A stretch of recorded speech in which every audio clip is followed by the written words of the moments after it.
आइए सिखाती हूँ मूर्छा प्राणायाम का अभ्यास आप कैसे करेंगे। सबसे पहले किसी भी ध्यान लगाने के आसन में बैठ जाएं, यानी मेडिटेटिव पोस्चर में आराम से बैठ जाएं।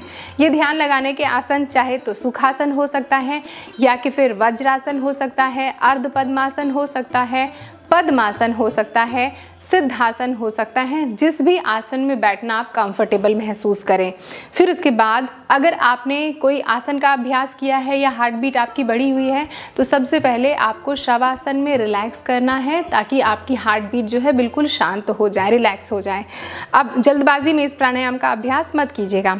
अब दोनों हाथों को आपने रखना है इस तरीके से घुटने के ऊपर, और फिर उसके बाद अपने एल्बो को सीधा करना है, जिससे कि स्पाइनल कॉर्ड आपकी लेंथन हो, यानी एक एक वर्टिब्रा जो है खिंच जाए। हर एक वर्टिब्रा एक दूसरे के ऊपर ऐसे रखी हुई है तो इनमें खिंचाव आए। जैसे कि मैंने लाभ में बताया ही है कि इसका अभ्यास करने से कुंडलिनी के जागरण में भी बहुत मदद मिलती है। तो आपकी रीढ़ की हड्डी जो सीधी होगी और वर्टिब्रास बहुत अच्छी तरीके से खिंची होगी, इस तरीके से ऐसे, और आपके कंधे भी ऊपर की तरफ इस तरीके से उठे होंगे। अब खेचरी मुद्रा का अभ्यास करेंगे।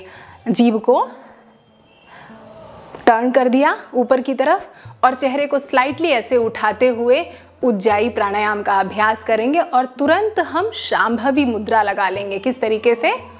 ऐसे आई बॉस को इसके मतलब दोनों आईब्रोज के बीच में फिक्स किया ऐसे, और जीभ को टर्न कर दिया ऊपर अपर पैलेट की तरफ। शांभवी मुद्रा लगाएंगे, सांस लेंगे और सांस को अंदर रोक के रखेंगे, आंतर कुंभक।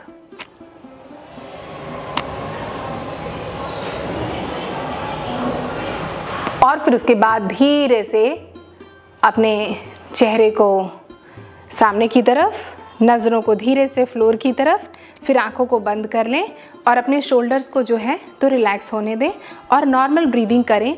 और इस अभ्यास के बाद जो भी आपको चेंजेस महसूस हों, शारीरिक या मानसिक, उनकी जानकारी बना के रखें और शांत बैठें।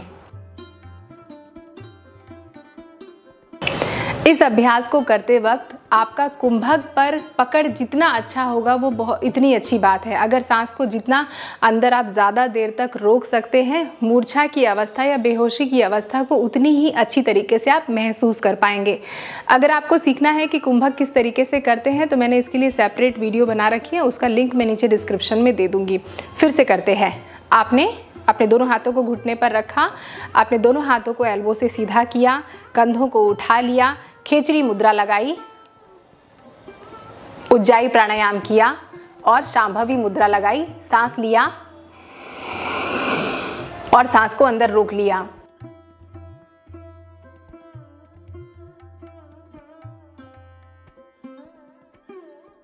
और फिर उसके बाद धीरे से पहले फ्लोर की तरफ देखें, फिर आंखों को बंद कर लें, जीभ को रिलैक्स करें, कंधों को रिलैक्स करें, नॉर्मल ब्रीदिंग करें। हर एक अभ्यास के बाद दूसरे अभ्यास में जाने से पहले कुछ देर रुकें, उनके एक्सपीरियंसेस को महसूस करें, फिर उसके बाद दूसरे राउंड में जाएं। कभी भी जल्दबाजी में इस अभ्यास को नहीं करना है। अब मैं इंस्ट्रक्शंस दे रही हूँ, उन इंस्ट्रक्शंस को फॉलो करके आप इस अभ्यास को कीजिएगा। सबसे पहले क्रॉस लेग पोजीशन पे बैठ जाएं, दोनों हाथों को घुटने पर रखें, एल्बो को सीधा रखें, कंधों को उठा लें अपने कान की तरफ ताकि वर्टिब्रा सीधी हो जाएं। अपने जीभ को टर्न कर दें अपर पैलेट की तरफ। उज्जाई प्राणायाम, सांस नाक से लें, आंतर कुंभक, सांस को अंदर रोकें और शांभवी मुद्रा लगाएं। अपने आईब्रोज के बीच में गेज करें, चेहरे को छत की तरफ स्लाइटली, सांस यथाशक्ति रोकें जब तक रुक सके, और फिर उसके बाद धीरे धीरे धीरे धीरे धीरे आंखों को बंद कर लें, शांत बैठे रहें और कंधों को भी रिलैक्स कर दें।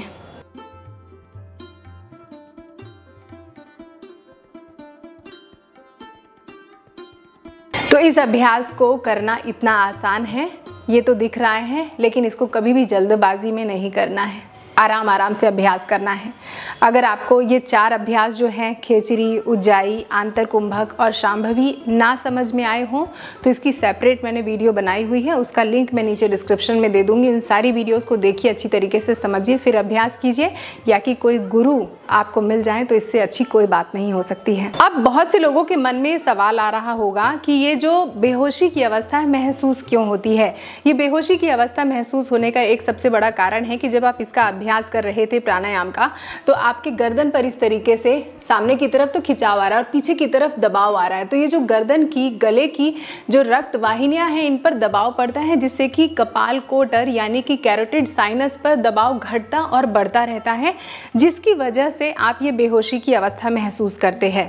एक बात का आपको विशेष ध्यान रखना है कि इस प्राणायाम का अभ्यास करते वक्त उद्देश्य ये है कि मूर्छा की अवस्था, बेहोशी की अवस्था को महसूस किया जाए। इसका अभ्यास बहुत ज़्यादा देर तक या अननेसेसरी बहुत अपने आप को स्ट्रेस देके या बहुत ज़्यादा देर तक अभ्यास करके मूर्छित हो जाना या बेहोश हो जाना, इसका उद्देश्य बिल्कुल नहीं है। इसका उद्देश्य है कि सिर्फ आप मूर्छा की अवस्था को महसूस कर सकें ताकि आप अंतर्मुखी हो सकें। इस प्राणायाम का अभ्यास कब करना है? इस प्राणायाम का अभ्यास अगर आप ऑलरेडी योग का अभ्यास कर रहे हैं तो कैसे सीक्वेंस में करना है?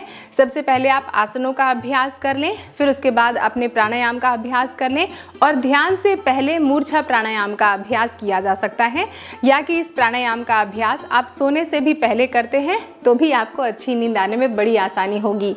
कितना करना है इस प्राणायाम का अभ्यास? सबसे पहले शुरू में आप जब शुरुआती हो, बिगनर हो, तो 5 से 7 राउंड करना आपके लिए इनफ है। जब हल्की हल्की आपको बेहोशी महसूस होने लगे और जब धीरे धीरे आप प्रोग्रेस करने लगे, थोड़ा सा अभ्यस्त हो जाएं, तो जब तक आपको बेहोशी की अवस्था ना महसूस हो तब तक इसका अभ्यास करते रहें। और एक एडवांस लेवल पे जाने के बाद तो इसका अभ्यास घंटों तक योगी किया करते हैं, लेकिन आप ऐसा ना करें। मैंने पहले बताया है कि योग गुरु जब आपको अलाउ करे तभी ऐसा करना है। वीडियोस आपको सिर्फ गाइड करने के पर्पस से बनाई जाती है। देखा आपने स्टेप बाय स्टेप मैंने कितनी आसानी से आपको सिखाया कि मूर्छा प्राणायाम का अभ्यास कैसे करना है। मैं एक बार फिर से बता दूं कि वीडियो आपको गाइड करने के पर्पस से बनाई जाती है। आप इसका अभ्यास किसी प्रशिक्षित योग गुरु की निगरानी में करें ताकि आपको स्टेप बाय स्टेप वो गाइड कर सके और आपको किसी भी तरीके की परेशानी या तकलीफ ना हो। अगर आपका सुझाव है कि फ्यूचर में कौन से टॉपिक पर वीडियो बननी चाहिए तो मुझे नीचे कमेंट करके ज़रूर बताइएगा। और ये वीडियो आपको कैसी लगी, सारे के सारे अभ्यास आपको कैसे लगे वो भी मुझे ज़रूर बताइएगा, क्योंकि आपके फीडबैक से वीडियोस को बेहतर करने में मुझे बहुत मदद मिलती है। अगर आपने वीडियो को यहाँ तक देख लिया है और चैनल को सब्सक्राइब करना भूल गए हैं तो जाने से पहले चैनल को ज़रूर सब्सक्राइब कर दीजिएगा। इससे मुझे बहुत मोटिवेशन मिलता है। नेक्स्ट वीडियो में बहुत जल्दी मिलूंगी। आप सभी अपना ध्यान रखें, ख्याल रखें और निरंतर योग का अभ्यास करते रहें। नमस्ते।